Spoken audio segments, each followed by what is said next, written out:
Gracias. Una vez más aquí continuamos recibiendo sus comentarios. Háganos saber a través de la página de donde usted está con nosotros participando de esta conferencia. Gracias, Apóstol Lucas Márquez, por este acercamiento a estos principios de la palabra y a ser enriquecidos a fin de que seamos formados como ministros competentes del nuevo pacto y ser efectivos en lo que es la edificación de la iglesia de Cristo. Muy bien. Ya listos para recibir ahora desde México, lindo y querido, al apóstol Rafael Ugarte, que se suma también a este equipo de edificadores y traernos también una afirmación para comprender el diseño de esa visión celestial y cómo somos participantes de este llamamiento celestial. Recibamos con cariño al apóstol Rafael Ugarte de México.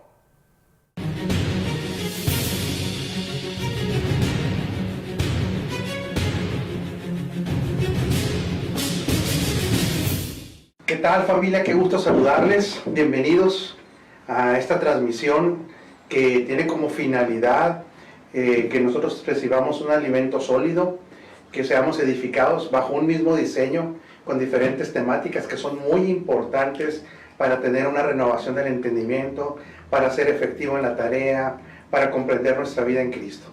Yo le doy muchas gracias por estar reunido aquí con nosotros. Quiero decirle que para mí es un privilegio acompañar a mis amigos y mentores en esta tarea en la cual Dios nos ha reunido. Quiero decirle que las temáticas que vamos a estar abordando cada uno de manera individual, estoy completamente seguro que van a ser complementadas por las demás exposiciones.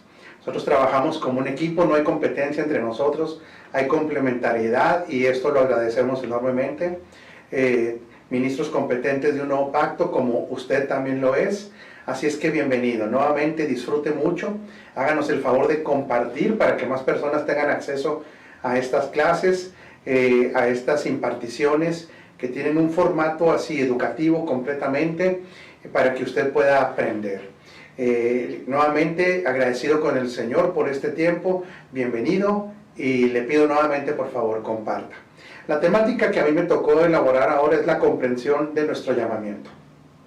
Tener un entendimiento claro del llamamiento será muy importante para que los creyentes seamos efectivos en nuestro paso aquí por la tierra.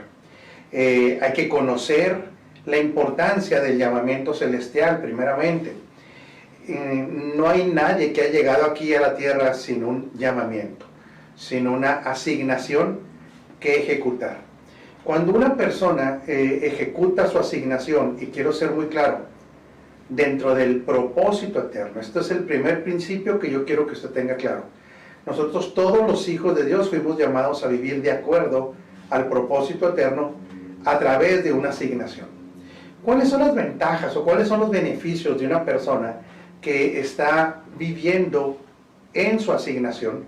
Que más adelante la vamos a clasificar en 3 grandes segmentos. Las asignaciones que tienen que ver con las relaciones que ya tenemos, las asignaciones laborales, que son a lo que nos dedicamos la mayor parte del tiempo, y nuestras asignaciones también dentro del cuerpo de Cristo, y lo voy a enfocar un poquito en nuestro trabajo congregacional. Cuando una persona está en su asignación, de lo primero que goza este beneficio es estar en obediencia.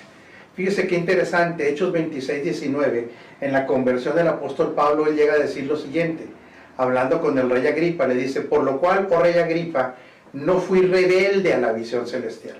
En esta visión celestial que él tiene, usted lo puede leer ahí en Hechos, él recibe su llamamiento y le es explicado para qué es que el Señor lo está salvando, cuáles son los motivos para cuales él se hace conocer a él cuando se le aparece a él. Entonces Pablo tuvo la opción de aceptarlo, de obedecerlo o de haber sido rebelde a esta visión celestial. Por eso cuando nosotros vemos un ejemplo aún desde el Antiguo Testamento, en el caso específico de Esaú tenía un llamamiento y tenía una característica principal que lo definía de su hermano Jacob, que era la primogenitura. Cuando él desecha la primogenitura, está desechando tanto los beneficios como las responsabilidades de esa asignación. Y a él se le llama un profano. Y es muy interesante que la definición de profano es ocupar un lugar que no le pertenece, profanar un límite, pasarse de un límite. Por eso cuando nosotros obedecemos o estamos ejecutando nuestra asignación, somos gente obediente. Entonces este es un gran beneficio. Pudiéramos decir que una de las manifestaciones de la rebeldía es no estar ejecutando nuestra asignación. Y quiero ser claro aquí, porque muchas personas pueden decir, oiga, Rafael, yo realmente nunca he visto o no me siento un rebelde, no estoy en contra de hacer aquello que Dios me llama.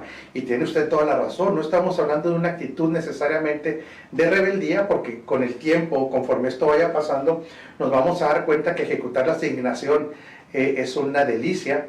Desgraciadamente la religión, la religiosidad nos saca de ese ámbito del disfrute. Y no solamente en la asignación, usted y yo lo sabemos, en la mayoría de nuestra vida. La religión, al ser legalista, al tener una mentalidad de merecimiento y de sacrificio, de un sacrificio incorrecto, le produce a la gente que no disfrute su vida en Cristo. La asignación no es la excepción.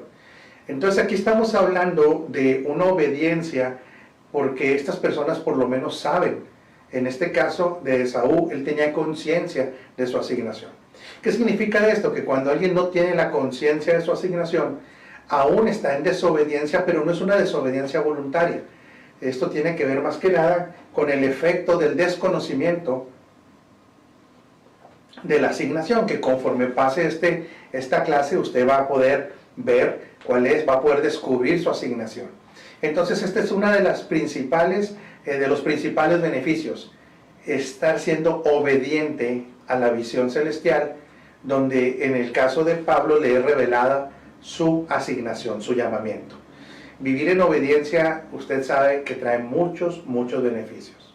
Segundo beneficio de estar viviendo y ejecutando su asignación, siempre ténganlo en mente, vamos a ahondar eso más adelante en este tema, siempre la asignación alineada al propósito eterno. Si es una asignación de Dios, créame que tendrá que estar alineado al propósito eterno. Desde la óptica de Dios, toda asignación de un hijo de Dios tendrá que estar alineado al propósito eterno. Otro de los beneficios es que toda asignación en la tierra que proviene de Dios tiene su provisión. Nosotros vemos de que muchas personas están tensas, están preocupadas, inclusive afanadas por los temas de la provisión. Y aunque este no es un seminario de provisión o de finanzas específicamente, sí tenemos que tener claridad de que la provisión para la asignación es algo que Dios ya tiene previsto, es algo que tiene un presupuesto, de tal manera que nosotros vemos que cuando el Señor les está hablando a los discípulos, les pone como ejemplo tanto a las aves como a las flores del campo, y les dice que ellas no tienen ninguna preocupación por su provisión. Lo que tenemos muy claro que tanto las flores como las aves están ejecutando su asignación en la tierra. Ellos están ni preocupadas por hacer aquello para lo que fueron creadas. De tal manera que cuando estos dos elementos, tanto el ave como las flores, están haciendo aquello para lo cual fueron creadas, no se preocupan ni por alimento ni por vestido. Hablemoslo o hagamos más grande el espectro por la provisión. Un hijo de Dios que está viviendo y ejecutando su asignación puede estar completamente tranquilo que hay una provisión para esta asignación. Entonces el elemento de la ansiedad se ve completamente disminuido, porque todo lo que Dios indica que hagamos son los negocios de Él, y Él tendrá o tiene, porque ustedes lo conocen, es un Padre responsable que definitivamente tiene una provisión para la ejecución de la tarea. Otro beneficio enorme, porque ahorita estamos sensibilizándonos nada más a captar por qué es tan importante nuestra asignación, es porque en esa asignación nosotros experimentamos el fluir de la vida de Cristo. Nosotros tenemos que entender que la Escritura dice que es Él haciendo a través de nosotros. En otras palabras, una persona que está ejecutando su asignación se dará cuenta como ni siquiera es él mismo, no es en su propia fuerza, no son sus talentos personales ni habilidades personales, ni siquiera es un discernimiento personal, es Cristo mismo fluyendo a través de nosotros. El apóstol Pablo llega a hablar que él ha trabajado más que todos los demás apóstoles, pero hace una aclaración. No hace esta declaración en un sentido de orgullo, sino dice, y es que no soy yo, es la gracia a través de mí, o la gracia haciendo esto. De tal manera que una persona cuando está ejecutando su asignación será testigo, fíjese bien, testigo de cómo el Señor a través de esta persona, que recuerde que el tesoro es Él, nosotros somos los vasos, hay un fluir de su vida, hay un fluir de sabiduría, hay un fluir de poder, es el mismo fluir de la vida del Señor, que cuando estamos en esta ejecución del propósito eterno a través de nuestra asignación, somos testigos del fluir de esta vida, se lo repito, en poder, en sabiduría, en la manifestación de la misma persona de Él. Qué triste sería estar en la tierra para hacer algo para lo cual uno no fue enviado. Usted se ha dado cuenta que muchas personas, muchos hijos de Dios, y esto es un análisis solamente que estamos haciendo, que no tiene que ver en lo más mínimo con un juicio. Usted se ha dado cuenta cuánta frustración hay en personas. Otra vez, no estamos juzgando, pero ¿conoce hijos de Dios frustrados? ¿Conoce hijos de Dios en etapas de amargura, donde no se sienten productivos, donde no alcanzan metas porque a veces ni las tienen claras? Cuando uno ejecuta aquello para lo cual fue creado o enviado, hay una manifestación de gozo. En el Espíritu hay un gozo. ¿Por qué? Porque el Espíritu nuestro recreado conoce la asignación y está dispuesto siempre a ejecutar el propósito eterno. De tal manera que a nivel del Espíritu definitivamente hay gozo cuando uno está haciendo estos elementos que tienen que ver con lo que nos fue asignado. De tal manera que el Señor Jesús decía que para Él era un gozo hacer esta tarea. También fíjese qué impresionante que el Señor llegó a decir, no sé si recuerdan ustedes en aquel pasaje de la samaritana cuando llegan los discípulos y le dicen que si no ha comido, y Él les dice, es que hay un alimento que yo tengo que ustedes no pueden comprender o conocer. Y este alimento, ¿qué dice? ¿Cómo lo expresa? Es hacer la voluntad del Padre. En otras palabras, una persona que está ejecutando el propósito eterno a través de su asignación tiene una enorme satisfacción, que lo llega a ser algo parecido a alimentarse de ello, a un alimento. Y a los que nos gusta comer, como usted comprenderá, se dará cuenta que hay satisfacción, hay alegría cuando se come, ¿verdad? ¿Qué le pasa al alma? El espíritu tiene esta manifestación de gozo, el alma tiene satisfactores. Tiene enormes satisfactores donde usted podrá ver y experimentar que esa frustración de hacer algo para lo que no fuimos enviados desaparece. ¿Sí? Porque hay un gozo en la ejecución de esta tarea a nivel del espíritu y hay una enorme alegría a nivel del alma. Usted va a ver personas sonrientes, inclusive, aunque haya problemas en esta ejecución, aunque haya situaciones a veces de estrechez de cualquier tipo, hay algo que le impulsa y que lo mantiene contento, lo mantiene alegre a nivel del alma.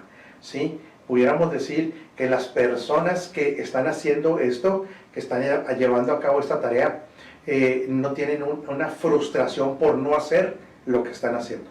Podrán venir frustraciones, podrán venir preocupaciones cuando las cosas no salen conforme a lo planeado, pero es bien interesante. Este mismo impulso de saberse que está haciendo aquello para lo que lo envió el Señor, le produce valentía, le produce el levantarse nuevamente si lo tiene que hacer. Pero no hay una frustración por no hacer aquello para lo cual fue enviado. Entonces produce una enorme satisfacción. De ahí vemos de que qué distinto es la manifestación del carácter de una persona que está haciendo lo que le gusta y una persona que no está haciendo lo que le gusta. Por eso vemos tanta frustración en tanta persona que no está haciendo aquello para lo cual fue enviado. Repercutirá en el cuerpo definitivamente también, porque una persona entendida que está bajo el gobierno del Señor administra sus recursos físicos también, recursos materiales para la ejecución de esta asignación, de tal manera que hay un enorme nivel de satisfacción a nivel alma, a nivel cuerpo, a nivel espíritu principalmente. ¿Qué más es? ¿Por qué es tan importante estar en nuestro llamado? Porque ahí nos hacemos nosotros efectivos para una cosa, para la expansión del reino. Aunque esta no es una cátedra del reino, nosotros tenemos que tener claridad que el reino se expande, el reino se extiende por diferentes elementos. Uno de ellos, bueno, pues es cuando más personas conocen a Cristo, hay una extensión demográfica, entre más personas vayan naciendo de nuevo, hay más habitantes de este reino, el reino se expande de manera demográfica. Pero también entendemos que la expansión del reino es cuando las personas, acuérdense que en el reino hay un orden, cuando las personas que tenemos a Cristo y que estamos en su reino, en este reino no hay desempleo. Fíjese bien, en la realidad del reino eterno no existe desempleo. Todos hemos sido llamados a ejecutar una tarea. Entonces, cuando un creyente ejecuta su tarea en la tierra, de acuerdo a este llamamiento, ocupa lugares que tienen que ver con la expresión de el rey del reino en ese lugar de la asignación. Y el reino se extiende en la actividad que una persona está realizando, ahí está presente el rey y su reino. Entonces, también otra situación importante es que cuando una persona empieza a crecer en su asignación, que esto es parte de una temática posterior, que una persona empieza a crecer y a madurar en su asignación, usted va a ver cómo esta persona va accediendo a mayores niveles de influencia y gobierno. También son elementos gubernamentales, son elementos de reino, de tal manera que hay una expansión del efecto del poder de Dios. Déjenme se lo explico de otra manera. La palabra poder, en el griego, una de ellas es dunamis, esta manifestación del poder inherente a la persona que nos habita, pero también cuando el Señor dice que siendo fortalecidos en el hombre interior y fortaleceos en el Señor y en el poder de su fuerza, la palabra que se utiliza en poder y fuerza es kratos e ischus. Y el kratos en el griego equivale a la onda expansiva de la manifestación del poder.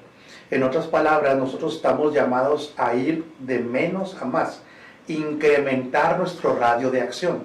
Esta es una manifestación de la expansión del reino de Dios. Y el ischus es el efecto de esta explosión, el kratos, es que cuando usted ve una explosión, esto es de términos balísticos, cuando una bomba es arrojada en algún lugar, por medio del diámetro que se mide por causa de esta explosión, se da cuenta del nivel de la potencia de esa bomba. A esto se le llama kratos. Entonces hay un efecto, una marca de la manifestación del poder. Y recuérdese que Cristo nos ha sido impartido no solo como sabiduría, sino también como poder. Y el ischus tiene que ver con todo aquello que esta explosión produjo como daño o destrucción. ¿Estamos aquí para efectos destructivos? Claro que sí.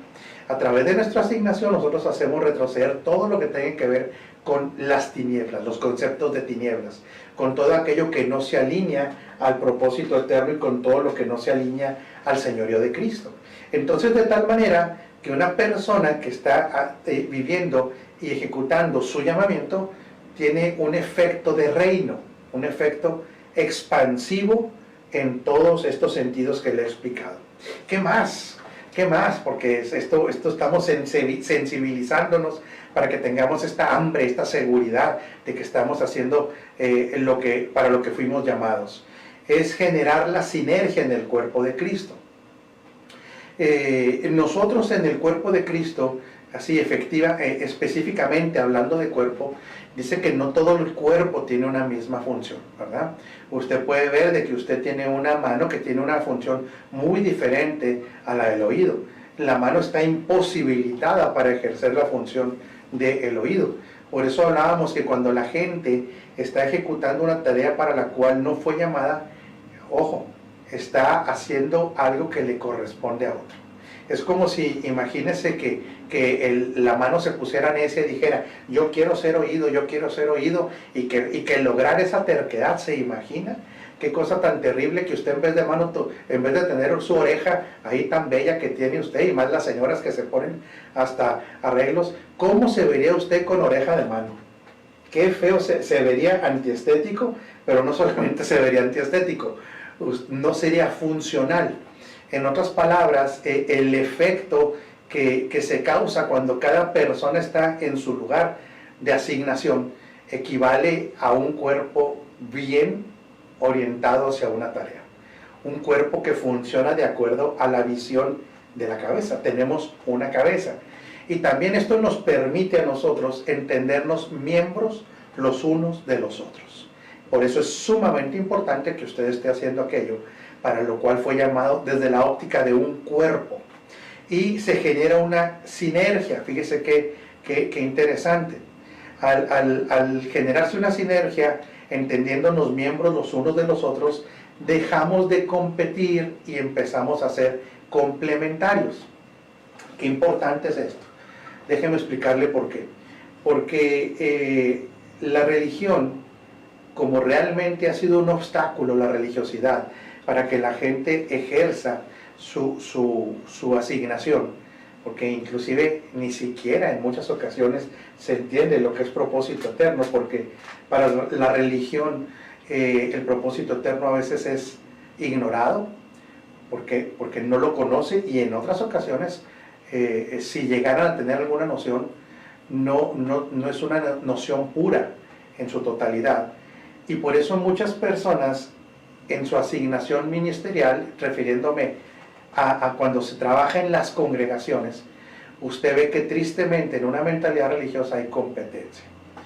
Es triste ver cómo muchas personas se andan peleando un puesto. No se entienden ellos que se trabaja para un mismo propósito, y como realmente en un mal entendimiento, esto es muy fuerte lo que voy a decir, pero espero que usted me lo entienda, en un mal entendimiento, en el sistema religioso, Cristo no es la cabeza. Aunque en un sentido estricto de legalidad, Cristo siempre es la cabeza, en un sentido estricto de practicidad, en un sistema religioso, no necesariamente Cristo es la cabeza. Generalmente son los líderes, concilios, jefes de denominación, por qué no decirlo, pastores, apóstoles, profetas, que no han entendido que hay una sola cabeza en el cuerpo y que esta es Cristo. Por eso es que también vemos un alto nivel de competitividad incorrecto completamente dentro de las congregaciones, porque hay gente que quiere ser lo que no es. Nosotros tenemos que entender que desde el punto de vista del Señor, Él evalúa nuestro desempeño en nuestra asignación. De tal manera que si una persona a los ojos del hombre tuviera una asignación en teoría no tan encomiable o tan respetable, a los ojos del Señor es sumamente importante.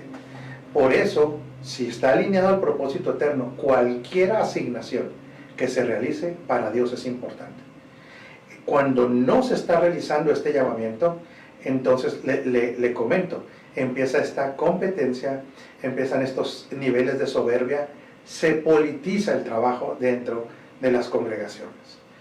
De esto hablaremos un poquito más adelante. Entonces, vivir en esta asignación genera sinergia, se deja de competir y nos entendemos como complementarios. ¿Por qué también es muy importante estar haciendo la voluntad de Dios a través de nuestra asignación? Porque desde el punto de vista de la función como esposa de Cristo en la tierra, alguien que no está haciendo aquello para lo que él fue llamado no puede hacer una ayuda idónea. Tenemos el ejemplo muy claro en Vasti, esta reina que desobedece a su marido cuando es requerida para estar presente en aquello para lo cual le fue indicado estar. En otras palabras, Vasti tenía, si usted recuerda el contexto, ella fue llamada a una cena en el palacio, donde ella iba a ser inclusive hasta exaltada, presumida hasta cierto punto por el rey, pero desgraciadamente para ella, fíjese bien, ella tenía su propia fiesta. En otras palabras, cuando una persona no está ejecutando aquello para lo cual fue llamado, tiene su propia fiesta. Está haciendo aquello que él considera con un enorme error, que está haciendo, que va a tener satisfactores de tener su propia fiesta. Estos satisfactores pueden ser momentáneos, pero realmente nosotros donde somos mayormente dignificados es no solamente, primeramente, pues dignificados por ser hijos de Dios y hijos herederos, perteneciendo a la familia más importante en la tierra, pero la asignación para la cual nacimos nos hace altamente dignos, somos dignificados. Por eso, en la función de ser la esposa, sumamente importante, alguien que ejecuta esta tarea estará haciendo su función de ayuda idónea. Por eso se tiene que tener claridad de lo que el esposo quiere. ¿Qué quiere el esposo? La ejecución en todo tiempo del propósito eterno. Para esto somos nosotros ayuda idónea. Y otra cosa que es muy importante en este primer bloque de sensibilización, ¿sí?, es que no nos confundamos. Muchas personas, cuando fuimos instruidos acerca de cómo mueve Dios su economía o sus recursos, fuimos instruidos de una manera incorrecta. Generalmente fuimos instruidos bajo una óptica de que Dios se mueve por emociones. Recuerda, esto no es una crítica ni mucho menos, estamos tratando de ser magisteriales, estamos tratando de que esto sea una escuela, no es una crítica, pero mucha gente cree que entre más llora. Por eso recuerde cómo había escenas donde en muchas ocasiones, en muchas reuniones, la gente antes de empezar la reunión se tiraba al piso a llorar o al lugar llamado ¿cómo se llamaba? El altar, ¿verdad? Que hoy tenemos la claridad en el nuevo pacto que el altar no es un lugar físico. Y tenía que estar llorando y llorando y llorando y llorando, porque en un entendimiento incorrecto se cree que Dios se mueve por sentimientos, ¿sí? En otras ocasiones, usted sabe, a mucha gente se le enseñó que por el sacrificio del ayuno, al estarse debilitando, al estarse absteniendo, esto impresionaba a Dios, y entonces sus oraciones, por más mal que estuvieran elaboradas, por más fuera del orden, pues había movido el corazón de Dios, porque el angelito había dejado de comer, estaba sufriendo, entonces Dios estaba obligado a responder esta oración basada en sus sentimientos, como si el Señor dijera: ay, mi niño no se me vaya a desmayar, cuánto está sufriendo, dígame qué quiere y ahorita yo le respondo. Es muy triste esto, nos puede dar risa. Ahora algunos que pasamos o que pasaron por alguna de estas circunstancias lo ve en el pasado y le puede causar risa, pero desgraciadamente cuando usted estaba en esa situación pues no le causaba risa. Era una situación sumamente triste, porque en muchas ocasiones, por no decir la mayoría, muchas de esas oraciones jamás fueron contestadas. Y no nada más eso, muchos recursos jamás llegaron a las manos de los hijos, porque, escúchelo bien, Dios no se mueve por sentimientos. Si nosotros creyéramos que Dios se mueve por sentimientos, estaríamos bajándolo a nivel de humano. Nosotros, la manera de interpretar los sentimientos normalmente para nosotros es desde una plataforma humana. Dios no tiene los sentimientos a la plataforma humana. Su naturaleza es amar, pero también en su naturaleza Él es fiel, y Él es fiel a algo, Él es fiel a su propósito, ¿sí? Hecho una realidad en su Hijo. De tal manera entonces que hay un enorme beneficio de estar ejecutando la tarea. Tiene que ver con que la economía divina se mueve por causa del propósito eterno. Por eso es que Él también nos da una seguridad a nosotros de que nosotros no somos eliminados de este propósito eterno, y para ello, esto le va a ayudar un poquito más, y yo sé que mis compañeros van a ahondar más en esto. Él elabora un pacto en el cual este pacto, que es entre el Padre y el Hijo, nos libera de ser eliminados. Somos beneficiarios de este pacto glorioso, de este nuevo pacto dentro del pacto eterno, que este pacto garantiza la ejecución de este propósito eterno desde el punto de vista legal. Usted puede decir, oiga, espéreme, pero es que Jesús lloró, Jesús tuvo sentimientos. Sí, yo no estoy diciendo que Él no expresara sentimientos. Sin embargo, Él no se mueve por sentimientos, ¿sí? Nosotros podemos ver desde el primer libro escrito de la Biblia, que no es Génesis, sino es Job.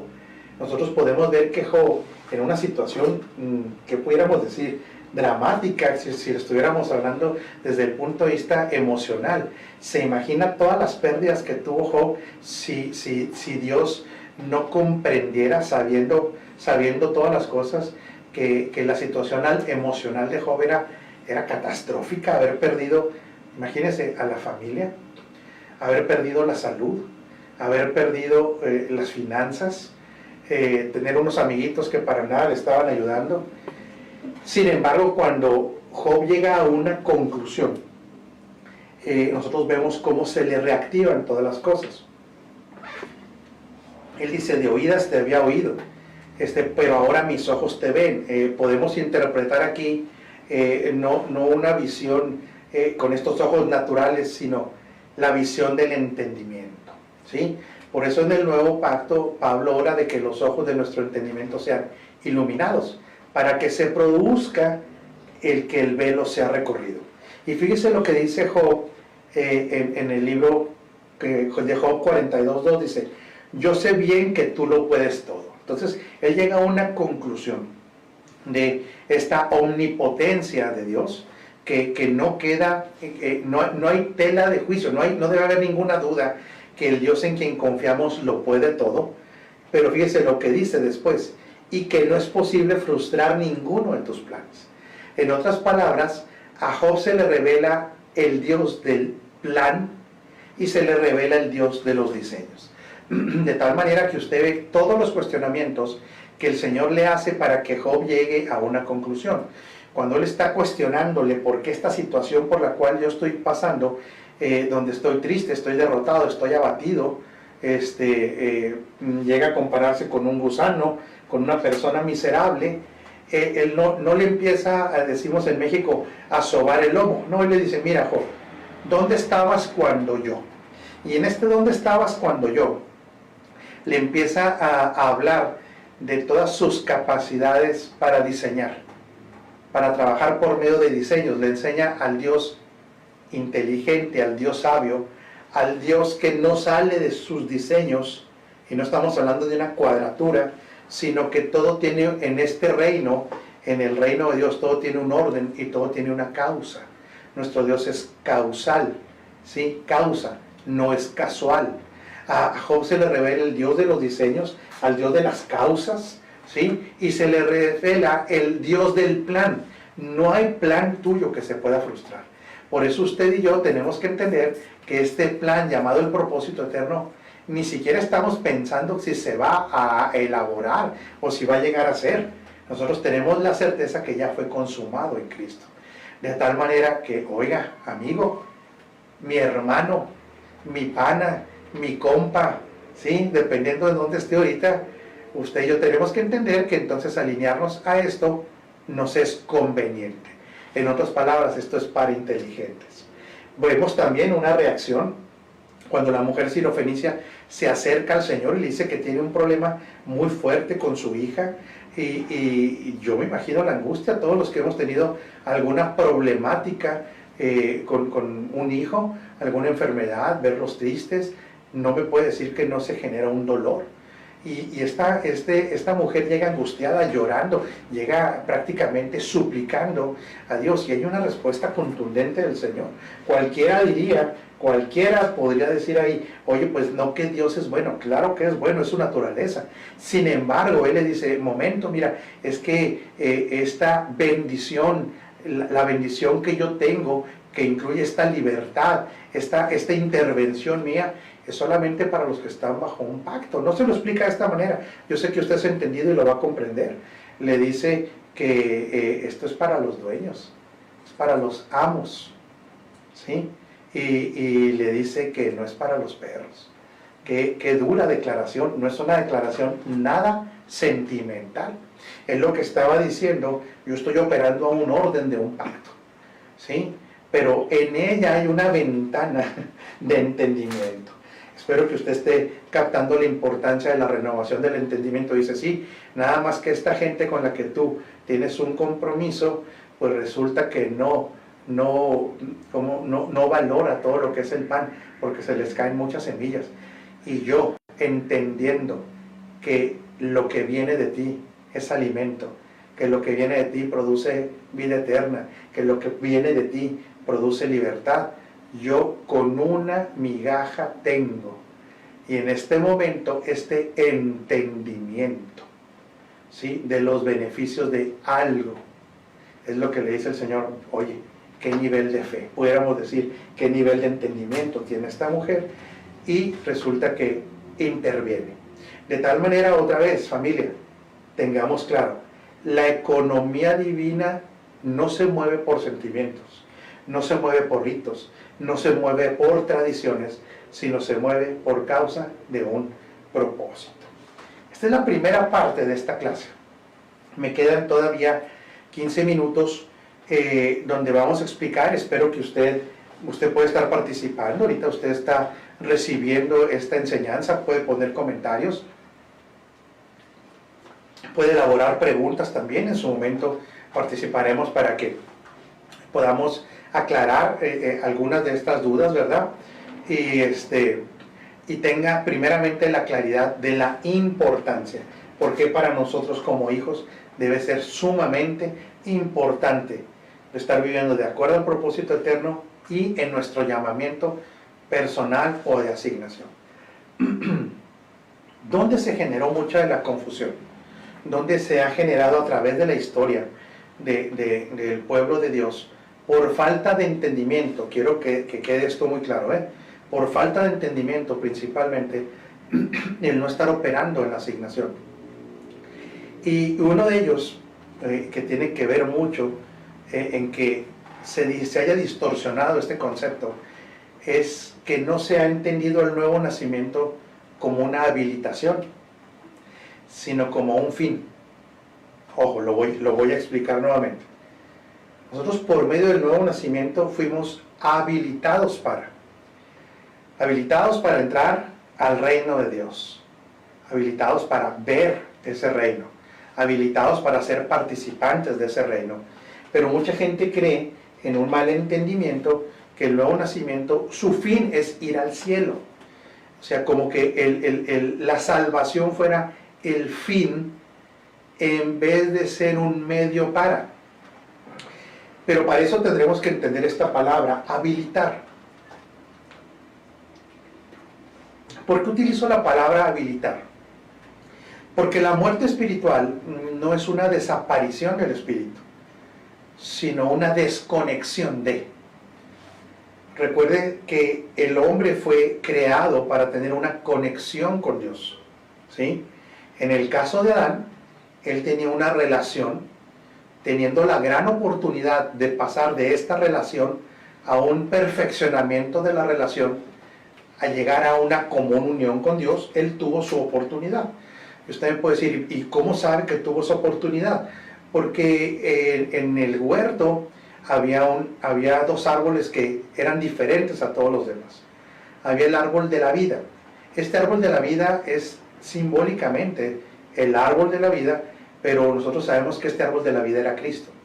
Él no tenía, fíjese bien, él no tenía prohibido comer de Cristo. Ese árbol estaba ahí para que él comiera, estaba en el centro. La centralidad de todo es Cristo en el propósito eterno. Había otro árbol con el cual, ese sí estaba prohibido, pero con el cual él sería participante no solo de un bien, ¿sí?, sino sería participante del mal. Y al adquirirlo, al comerlo, él participó empíricamente de todo el concepto que es el mal, trayéndole esto una inhabilitación, ¿sí?, para seguir teniendo una relación con Dios. De tal manera que él pierde su lugar de autoridad. Ahora la voz de Dios le produce temor. Son los efectos de esta inhabilitación llamada muerte espiritual, pero no significa que el espíritu dejó de ser. Él se movía como un ser tridimensional, porque cuando le es soplado el aliento de vida, la traducción en el hebreo es aliento de vidas, no de vida. de tal manera que él recibe la habilitación para vivir en 3 dimensiones: la dimensión del cuerpo, la dimensión del alma y la dimensión del espíritu, pero él desaprovecha la oportunidad que hoy nosotros tenemos como una realidad, la vida del Hijo en nosotros. Nosotros por eso ahora estamos mucho mejor que como estaba Adán. Él tenía la imagen y la semejanza, nosotros tenemos imagen, semejanza y la sustancia. Mucho mejor nuestra posición que la de Adán. Entonces, él llega a tener esta deshabilitación. Cuando se nace de nuevo, somos rehabilitados a la vida. ¿De qué manera le llamamos en el Nuevo Testamento, en el Nuevo Pacto? Resucitados, volver a vivir. No más que ahora con una vida superior, la vida del Espíritu, la vida Zoe. Esta habilitación ahora nos permite tener una común unión con Dios.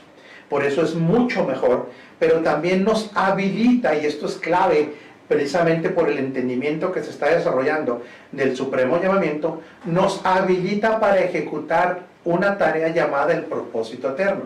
Significa esto que una persona que no está en Cristo no está habilitado para ello. Ahora puede dimensionar usted esta habilitación, que es importante. Por eso cuando nosotros venimos a Cristo, hay 3 dimensiones que tenemos que entender con claridad: el ser, el tener y el hacer. Son 3 cosas distintas. Primeramente, porque la más importante de todas estas es el ser. Nosotros somos nueva criatura. ¿Quiénes somos de acuerdo a la Escritura? Somos hijos, somos herederos, somos nación santa, somos pueblo adquirido, somos nueva criatura, somos reyes, somos sacerdotes, somos justos, somos su cuerpo, somos su familia, somos su ayuda idónea. Todo eso somos. Esto es lo más importante en la vida de cualquier persona, el saberse, el ser. Esto es lo que le genera a una persona lo que siempre hemos llamado identidad. Comprender el qué soy me genera identidad. ¿Con qué me siento idéntico a? ¿Sí? Entonces, si él dice que soy su hijo, literalmente, soy su hijo. Si él dice que soy su heredero, literalmente, soy su heredero. De hecho, tenemos ya el adelanto de nuestra herencia. Entonces, lo más importante en la vida de cualquier ser es, discúlpeme la repetición, la redundancia, es el ser. Esto es lo que nos debe producir nuestro mayor nivel de dignidad. ¿Quién soy? Pero ahí no termina la habilitación de la cual estamos hablando, generada por el nuevo nacimiento. Ahora esta habilitación también nos lleva a otra dimensión, a otro ámbito que tenemos que entender: el tener. Por causa de este ser, esto es lo glorioso del nuevo pacto, la economía del nuevo pacto, las prestaciones del nuevo pacto, es que ahora nosotros somos, pero también tenemos. ¿Y qué tenemos? Tenemos nueva naturaleza. En esta nueva naturaleza, al tenerla, debe haber una finalidad. Ahorita vamos a entrar a eso, antes de cerrar este bloque. Nosotros tenemos esta nueva naturaleza, la tengo. Esta naturaleza tiene 2 características, porque está ligada a la vida Zoe. Tiene naturaleza divina, y hay que ser muy claro, no es que nosotros seamos Dios, sino fuimos participantes de su naturaleza divina por causa del engendramiento, pero también es una vida que es eterna. Por eso es que el propósito no es temporal, el propósito es eterno, y para ejecutar un propósito eterno tendríamos que tener vida eterna. Usted puede decir ahí: yo tengo vida eterna y tengo naturaleza impartida, compartida, naturaleza divina. ¿Qué más tenemos? Dice la Escritura: más nosotros tenemos la mente de Cristo. ¿Sí? Tenemos, fíjese bien, tiene naturaleza divina, porque hemos sido participantes de ella. Tenemos naturaleza o vida eterna. Tenemos la mente de Cristo. Tenemos en nosotros operando la ley del Espíritu de vida en Cristo Jesús. En otras palabras, tendencias naturales de esta ley de vida. Tenemos impulsos. Diga: yo tengo impulsos desde mi espíritu. Es algo que usted tiene que comprender. Usted tiene impulsos derivados de esta ley de vida en Cristo Jesús, también le fue dada autoridad. ¿Sí? Usted tiene autoridad, usted tiene poder, usted tiene los derechos de utilizar el nombre de Cristo, tiene derechos como hijo. El que no está en Cristo no tiene derecho a utilizar ese nombre. Entonces fíjese bien, fuimos habilitados para ser, habilitados para tener, pero habilitados para hacer. Por eso es que nosotros fuimos habilitados para hacer la voluntad del que nos envió. Aquí es donde el pensamiento apostólico encuentra una razón práctica. Mucha gente cree que el pensamiento apostólico es para andar, ay, disculpe que lo diga, para andar haciendo actos proféticos, para creerse más que otros, para tener jerarquía. Esto no tiene nada que ver con el orden apostólico correcto. Sí, por esencia, por definición, apóstol es alguien que fue enviado. Por eso la iglesia es eminentemente apostólica. ¿Qué significa esto? Que en esta iglesia y en este reino, todos, absolutamente, por ser un reino eminentemente, una iglesia eminentemente apostólica, fuimos enviados a hacer ¿qué? La voluntad del que nos llamó. También lo podemos decir, la voluntad del que nos compró, la voluntad del que nos recreó. Usted ha sido enviado. Aquí es donde ahora tenemos que utilizar nuestra fe en un entendimiento, ya no en la plataforma terrenal, porque la pregunta es, ¿de dónde usted fue enviado? ¿Por quién fue enviado? Aquí es donde tenemos que entender nuestra fe en una plataforma de lo eterno, que ese será el siguiente capítulo de esta enseñanza. Pero le quiero repetir, en este entendimiento de estas tres facetas, usted es, usted tiene y usted hace. Y todo esto está ligado. Sé que va a haber alguien que va a hablar específicamente de este tema. Si no me equivoco, va a ser el pastor Toby Moya, de la gracia. Usted es lo que es por gracia. Usted tiene lo que tiene por gracia. Y usted hace lo que tiene que hacer por gracia. Usted es, por gracia, lo que a Él le plació que usted fuera. En otras palabras, Él lo hizo a usted lo que usted no podía hacer. Esto es gracia. No solamente lo que no merecíamos, sino lo que no podíamos y nos hizo ser, específicamente lo que no podíamos hacer. Por eso es una manifestación de la gracia. Usted tiene lo que no se puede comprar ni lo que se merece. ¿Dónde compra nueva naturaleza? No existe ningún lugar que la venda. No solamente no la merecíamos, no la podíamos obtener. ¿Dónde compra su posición de justo? No la podía alcanzar por mérito propio.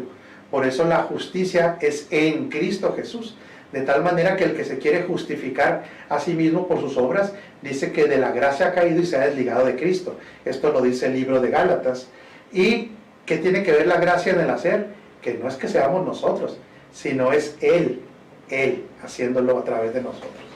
Entonces, qué importante es entender que fuimos habilitados para ser, habilitados para tener y habilitados para hacer. Quien por tanta mentalidad religiosa y escapista creyó que nació de nuevo para no ir al infierno, para irse de aquí, pues de antemano esta teoría queda descartada desde el momento que cuando usted nació de nuevo se siguió quedando en la tierra.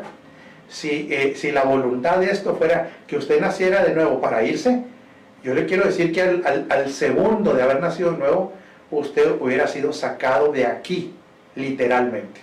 Sin embargo, usted lo dejaron en la tierra porque fue habilitado para ejecutar un plan. Así es que su llamamiento, ojo con esto, no nació aquí. Usted fue habilitado para ser, para tener y para hacer, pero fue reconectado a la vida eterna. Ahí vamos a empezar a entender el origen del llamamiento, qué es este llamamiento desde la óptica de lo eterno, y vamos a hablar de qué es el propósito eterno, porque usted fue habilitado para ejecutarlo. Y vamos a tratar de definirlo de una manera muy práctica. No se pierda la continuación de esta clase. Nos estamos viendo.